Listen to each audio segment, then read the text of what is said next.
Hello. Yes, I know I'm wearing the same t-shirt. That's not good. Let's have a quick chat about mods.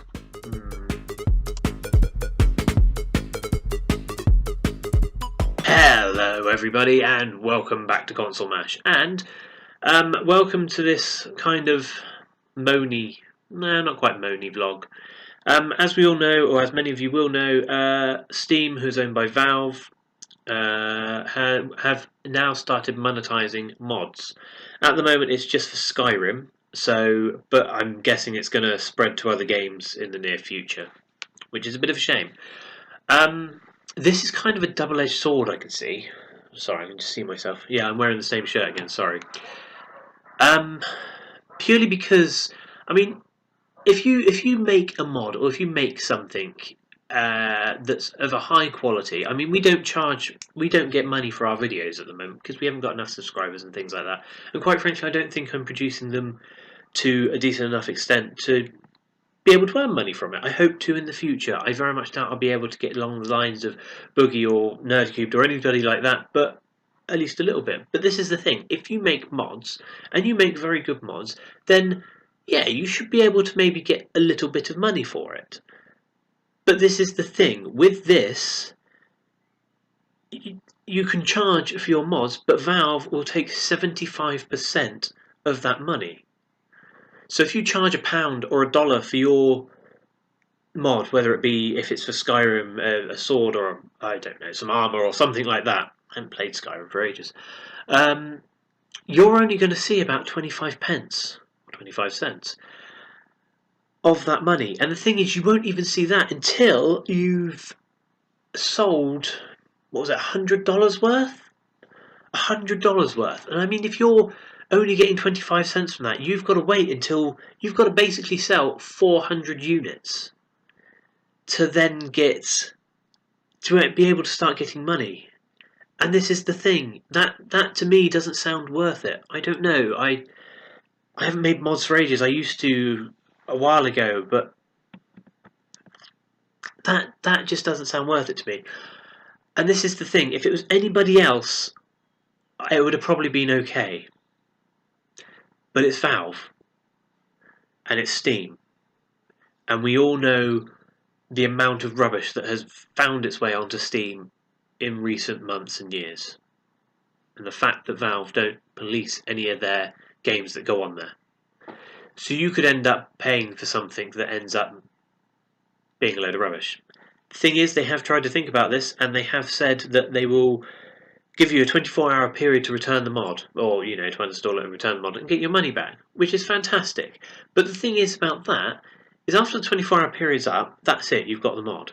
So what happens then if the modder updates the mod and it clashes with other mods, or it doesn't work, or something stops it working, or anything like that? You're stuck, and you can't get in contact with Valve. Valve said that, they've got a complete hands-off policy with this. Sorry, I keep fiddling around my hair. It's all wavy and fluffy today. Anyway, they've got a complete kind of hands-off policy. They basically said, no, don't come to us, we don't know what to do. Go and, post on where you got the mod and stuff like that. Go and do that there. We don't want to know. We've got your money, that's it. And this is the problem with it. You're going to end up with a lot of rubbish, and I think already we've seen people who have downloaded mods from other websites and uploaded them to Steam Workshop, pretending that they own them and being able to charge money for them, which isn't fair. It's not fair on the person who originally made it, and I know life isn't fair and things like that, but this would work better, and I think I actually watched a Nerdcube video on this, and I know this is kind of going up a little bit late, I suppose, but he said, it would be better if they had a donate button on that modder's page, Steam page.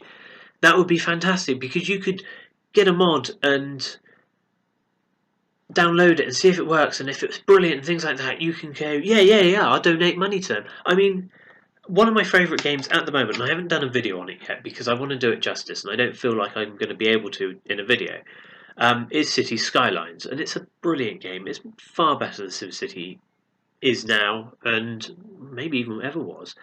And it's got Steam Workshop, and it has some wonderful things on there. Absolutely brilliant. I mean, there's the first person mod, which I absolutely love. I can walk around my city in a first person view. That's fantastic. But there's also a couple of things on there that I would avoid. And I don't know what I was making the point with that. I've just kind of started thinking of City Skyline now. Now I want to go and play it. La la la la la. Where are we? What are we doing? What are we doing? What are we doing? Yeah. City Skyline. If it, there's some fantastic mods on there, and some of them I would love to pay money towards.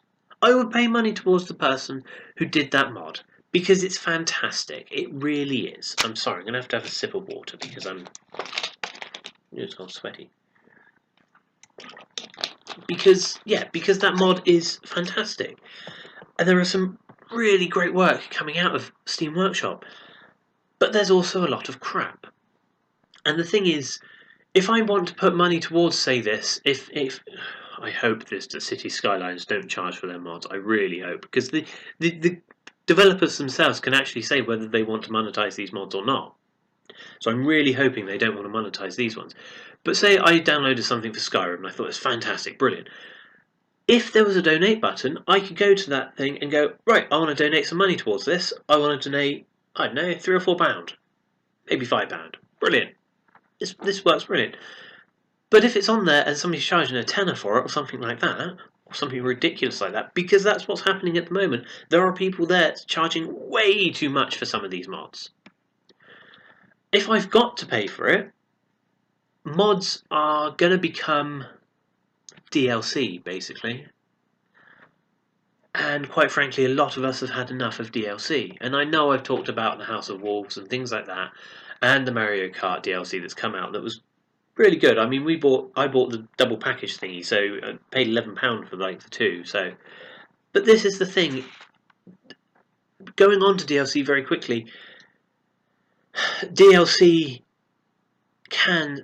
is starting to kill games. I sometimes think, because everybody wants to have that latest bit, especially when it's on the disc. And I know mods, you can't really compare them to DLC, but we are getting to a point where if they're going to start charging for mods for every game, then every game's just going to have hundreds of thousands of pieces of DLC. And that's what we're going to end up with. Lots of DLC. So everybody who doesn't like DLC is going to get stuck. That's what you're going to do. Yeah, sorry, that was a bit of a rant. I went on to a thing. But, if you've got a donate button there, then that's fantastic because you can say, wow, I really loved this mod. This was fantastic. I'm going to throw some money at the person who made it. Or, this mod was okay, not that great. You know what? No, I'm not going to say. And that sounds a bit harsh, I know, but it will bring out the best in people, I feel, and the best in creativeness in people. I hope. If you had a donate button. But this current model, I don't think is going to work. Because at the moment, what you're doing is charging for what is essentially fan fiction. If you start charging for fan fiction, you end up something like, I think isn't 50 Shades of Grey? It's a Twilight fan fiction. There's 2 films and 2 books that or 2 series of books that I'm never going to read. Anyway, another point, this is Valve doing it, and Valve have so much money at the moment with the amount that they charge for things, it's unbelievable. They must have a vault with a diving board on it, like Scrooge McDuck. Actually, never dive into a vault of money, that would hurt. And probably kill you, actually. Like diving into concrete. Anyway. But yeah, and the thing is, if Valve were doing something with this money, Half-Life 3, then maybe you could say, yeah, okay, we'll chuck some money at this because Valve are making these brilliant games coming out. But when was the last game that came out? Wasn't that Dota 2? I think? When was the last game out of that? After that? Portal 2. That was in 2010, 2011? That's 4 or 5 years ago. Sorry, 4 or 5 years in the gaming industry is a massive amount of time. Anyway, this was just being a complete ramble. So, write in the comments below what you think I've done wrong on this, and moan and whine and stuff like that if you want to. But anyway, this seems to be the way we're going, where they're going to charge for everything. I mean, we've got DLC, we've got pay to win. You might as well just get every game away as free in a minute. Oh dear. Anyway, thank you very much for watching all this ramblingness. And if you've made it to the end of this video, this is fantastic. Look, Frank's back to say thank you. Thank you. Frank the Giraffe. Anyway, be happy, stay safe, and look after each other.